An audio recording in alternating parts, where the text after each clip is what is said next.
এখন বক্তব্য রাখবেন 90-এর ছাত্র আন্দোলনের অন্যতম রূপকার সাবেক ডাকসু বিফি সাবেক মন্ত্রী জনাব আমানুল্লাহ আমান।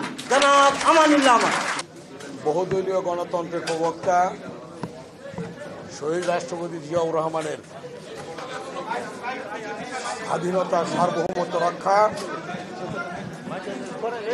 এবং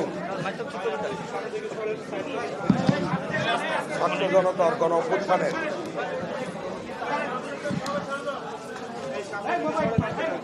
আজকে সকলকে ঐক্যবদ্ধ করার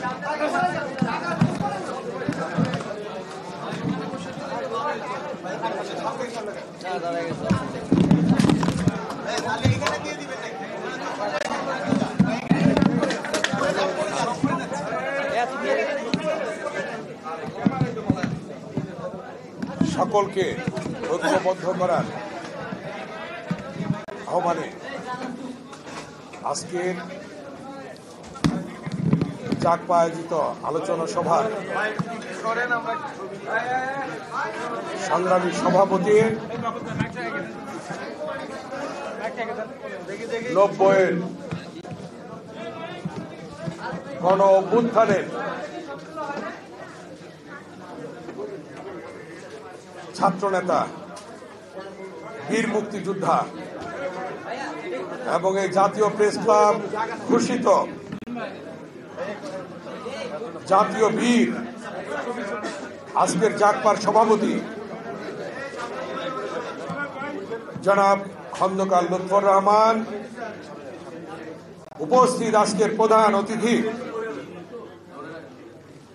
বিএনপির সংগ্রামী মহাসচিব বর্ষিয়ান জননেতা দীর্ঘদিন বারবার কারা নির্যাতিত নেতা এবং বাংলাদেশের জনগণের মণিকোঠায় যিনি স্থান লাভ করেছেন, বীর মুক্তিযোদ্ধা এবং একজন সুবক্তা, আমাদের প্রাণপ্রিয় নেতা সাবেক মন্ত্রী সাবেক এমপি জনাব মির্জা ফখরুল ইসলাম আলমগীর উপস্থিত রয়েছে। উপস্থিত 69-এর গণ অভ্যুত্থানের নেতা সাবেক মন্ত্রী সাবেক এমপি জাতীয় পার্টির চেয়ারম্যান জনাব মুস্তাফা জামাল হায়দার, উপস্থিত এনপিপির সংগ্রামী চেয়ারম্যান সুপ্রিম কোর্টের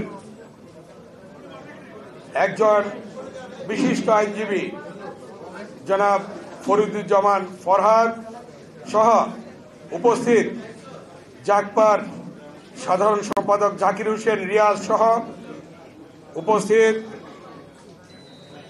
সমমনা জোটের সংগ্রামী নেতৃবৃন্দ, সুধীবৃন্দ, প্রিয় সাংবাদিক বন্ধুরা, আসসালামু আলাইকুম। বক্তব্য রাখবেন আমাদের আজকের প্রধান অতিথি বর্ষিয়ান জননেতা বীর মুক্তিযোদ্ধা, বারবার কারা নির্যাতিত নেতা জনাব মির্জা ফখরুল ইসলাম আলমগীর। আমি সংক্ষিপ্তভাবে আমার বক্তব্য শেষ করব। আজকে আপনারা জানেন জিয়াউর রহমান এক দলের পরিবর্তে বহুদলীয় গণতন্ত্র প্রবর্তন করেছেন, কথাটা ঠিক কিনা? গণতন্ত্র এনেছেন এই দেশে জিয়াউর রহমান, এবং এর পরবর্তীতে যখন স্বৈরশাসক ক্ষমতা দখল করে গণতন্ত্র হরণ করে মার্শাল ল জারি করেছিল স্বৈরাচারী এরশাদ, দীর্ঘ 9 বছর আপসী নেতৃত্বের মধ্য দিয়ে দেশ নেত্রী বেগম খালেদা জিয়া এদেশে গণতন্ত্র এনেছিলেন, ঠিক কিনা? আজকে দীর্ঘ 16 বছর এই স্বৈরাচারী ফ্যাসিস্ট শেখ হাসিনা একদলীয় শাসন ব্যবস্থা কায়েম করেছিল এবং সেই আন্দোলনে ইলিয়াস আলী, চৌধুরী আলম, সুমন সহ অনেক ভাই গুম হয়েছে, রক্ত দিয়েছে। 16 বছর আন্দোলনের মধ্য দিয়ে বিএনপির ভারপ্রাপ্ত চেয়ারম্যান জনাব তারেক রহমান এবং সর্বশেষ ছাত্র জনতার আন্দোলনের মধ্য দিয়ে এই বাংলাদেশে আমরা আবার নতুন বাংলাদেশ পেয়েছি, স্বৈরাচার মুক্ত, ফ্যাসিস্ট মুক্ত বাংলাদেশ। এই বাংলাদেশকে ধরে রাখার জন্য আজকে সকলকে ঐক্যবদ্ধভাবে কাজ করতে হবে। আমাদের আহ্বান থাকবে অবিলম্বে এই অন্তর্বর্তীকালীন সরকার প্রয়োজনীয় সংস্কার দ্রুত সমাপ্ত করে একটি জাতীয় নির্বাচন অনুষ্ঠান করা এবং সেই নির্বাচনের মধ্য দিয়ে নির্বাচিত সরকার আসবে, সেই সরকার এ দেশ পরিচালনা করবে। আপনাদের মনে আছে এ দেশ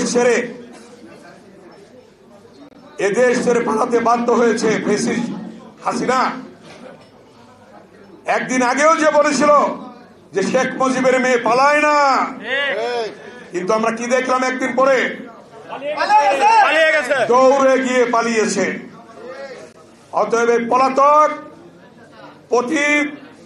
স্বৈরাচার আজকে প্রতিবেশী দেশে বসে ষড়যন্ত্র করছে, চক্রান্ত করছে।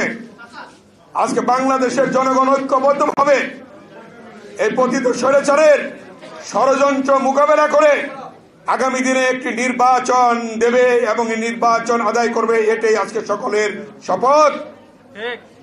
এবং চাকপাড়ি আলোচনা সভায় সকলকে ঐক্যবদ্ধ হয়ে সেই নির্বাচনের দাবিতে ঐক্যবদ্ধ হয়ে কাজ করার আহ্বান জানিয়ে আমি আমার বক্তব্য এখানে শেষ করছি। আল্লাহ হাফেজ। বাংলাদেশ জিন্দাবাদ, জাকপা জিন্দাবাদ। ধন্যবাদ।